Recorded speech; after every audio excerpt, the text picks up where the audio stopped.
Amis du jour, chalutations. Pour les petits nouveaux, moi c'est Sekhmet et je vous souhaite la bienvenue dans mon podcast littéraire. Dans mon émission, je vais tenter 3 fois par semaine de vous donner envie de découvrir des livres de tout poil, récents et moins récents. Alors, si ça vous tente, c'est par ici la suite. Aujourd'hui, je vais vous présenter la dernière valse de Marie Balloch, publiée chez les éditions J'ai lu, collection Régence. Dans cette petite romance de Noël, nous nous retrouvons autour de la cheminée du nouveau comte de Wanstead, Gérard de son prénom, ayant hérité du titre de la propriété de Thornwood Hall dans le Wiltshire et des biens suite à la mort de son oncle et de ses 2 cousins 17 mois auparavant. Il est en compagnie de ses amis John, Harry, Ralph, dans son appartement londonien loué pour l'occasion de son retour en ville.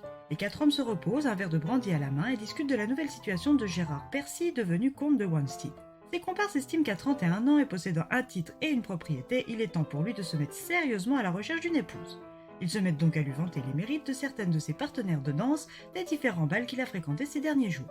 Mais Gérard ne veut rien entendre. Comme axe de repli, il leur explique sa conviction que jamais aucune de ces demoiselles ne se serait intéressée à lui s'il était resté Gérard Percy, associé dans une société de négoce en fourrure canadienne à succès, malgré son travail acharné et sa réussite. Et il ne mentionne pas non plus le veto des familles des audacieuses qui se seraient malgré tout aventurées trop près de lui. Alors non, aucune de ces jeunes arrivistes ne trouve et ne trouvera grâce à ses yeux. Ses compagnons de beuverie n'abandonnent pas pour autant et lui proposent sa pupille et cousine Margaret, aujourd'hui âgée de 20 ans. Gérard n'est pas beaucoup plus enthousiaste mais moins hostile à l'idée, car certes il ne l'a pas revue depuis des années, mais la jeune fille de ses souvenirs était fort jolie. Pour encourager son ami, John lui propose de se rendre sur ses terres dans le Wiltshire et d'y organiser des festivités avec des amis, des prétendantes et sa cousine afin d'apprendre à la connaître et de voir si une union serait envisageable.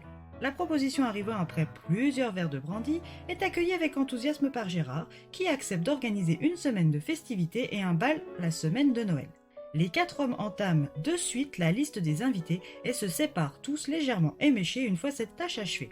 Le lendemain au réveil, Gérard regrette son initiative et pense tout annuler avant que les invitations ne soient lancées. Puis il se ravise et se pense prêt à affronter la maison de son enfance, car même si cette dernière n'a pas été malheureuse, elle n'a pas réellement été heureuse non plus.